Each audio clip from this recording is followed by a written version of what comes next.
So, ang real world scenario sa factory methods, which is ang factory methods kay bagay kaayo gamiton kung ang imong apps pinanglan himo og lain-lain na klase sa objects. Pero dili nimo gusto i-hardcore kung unsay gyud ang specific na object sa specific object ang buhaton. So, ang scenario niya kay example imong app kay mo send og mga notification sa user. Pero ang user pwede mo apil sa iyang ganahan. So, natay kontra which is the email, SMS or push notification. Kung walay factory methods, kada lugar sa code, if else ako, if else ka, kung email ba o SMS ba o push ang daghan duplicates sa code, this would i-maintain. Pero kung factory methods ang gamit,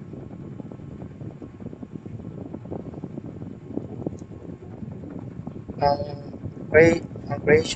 creator muna maingon lang na himo ang notification triya. So, unsay ang kung creator ang mag-decide sa notification. Nganong bagay diri ang email, MS o post notification sa factory methods, which is kay ang app sa mahimo og lain-lain na notification depende sa needs. Walay kinahanglan usab sa creator.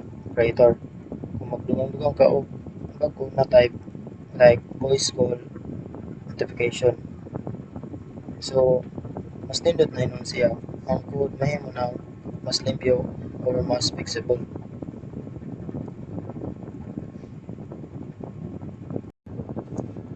So, na kay gibuhat na diagram. So, dito sa diagram is kani creator factory methods. So, Drea, sa ano po creator has methods called factory methods, which doesn't create object itself. It's only say product should be created here. The concrete creator actually create the objects. So override factory methods and returns the concrete product. The product is the general types of objects that the system work with. The concrete product is the real objects that gets created. So, sa scenario niya, where is naitay ginagamit na email, SMS, and push notification. So, describe natin ang kontra. So, ang creator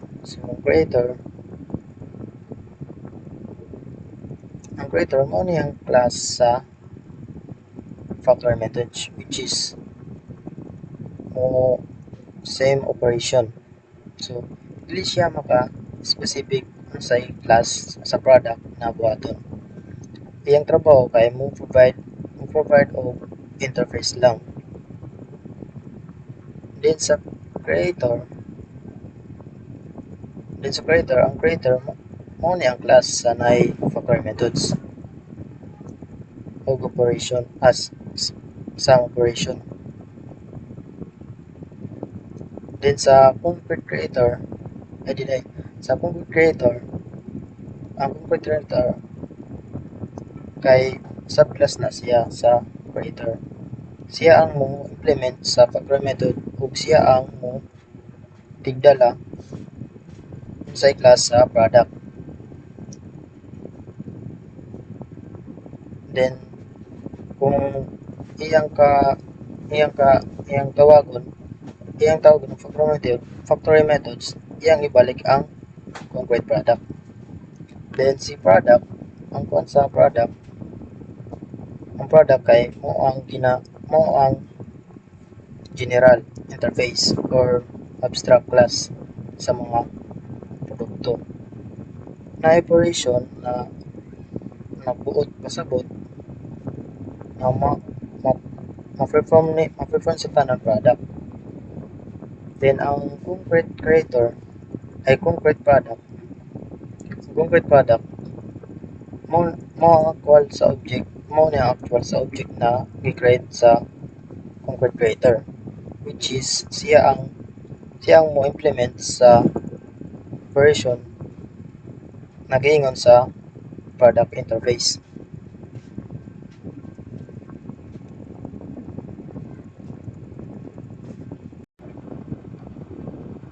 So proceed ta sa part 3 structure.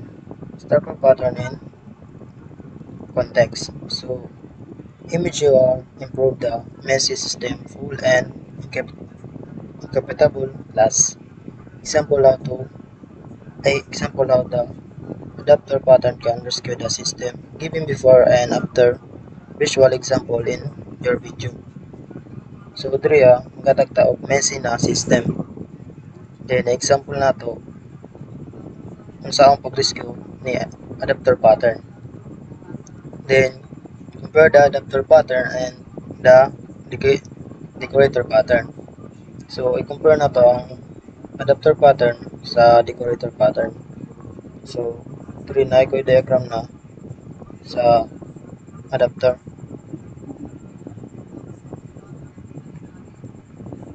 So diri nagbuhat ko adapter na old system. Expect get data new class as fake info. They cannot work together because the methods name that doesn't match. So mo na after niya. After with adapter.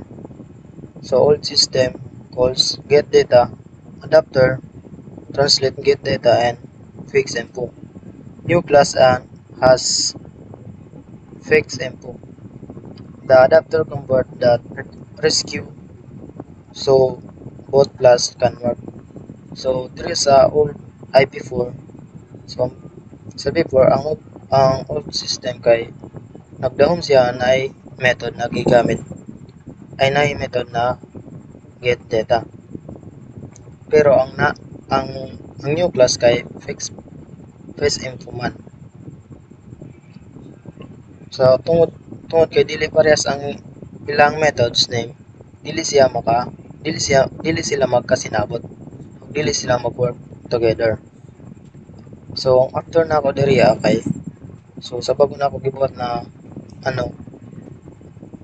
na system since nagbutang na ako og adapter. So sa pagbago sa step na adapter na adapter sa tunga nila. So old system mutawag gyapon og get data, ang adapter mo translate anang get data ato sa fix info. So unya ang new class kay nakadawat og sakto na request na fix info tungod sa adapter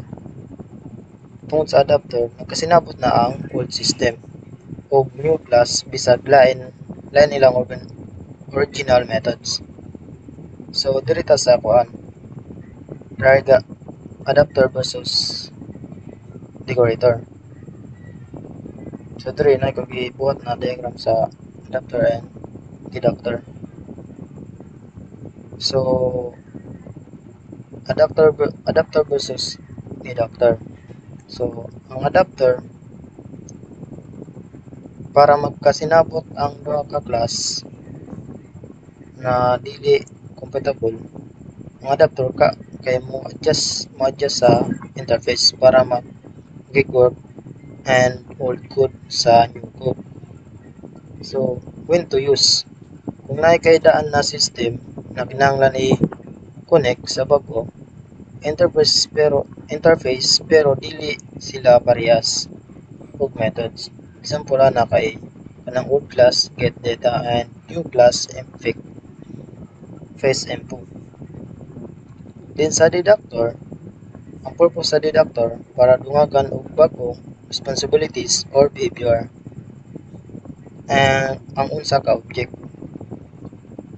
Ginabuhat niya kini dynamically walay pag-usab sa original class.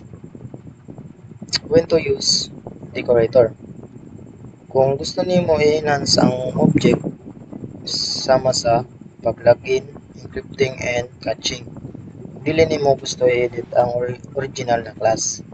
So magamit ka og login, encrypting, and caching. So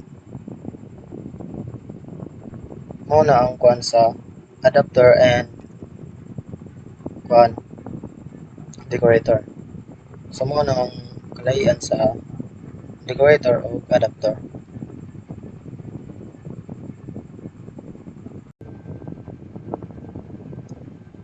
So good day everyone. So in today's video, I'll explain the design pattern is describe its purpose in software development and why developer assume patterns instead of creating solution from the start.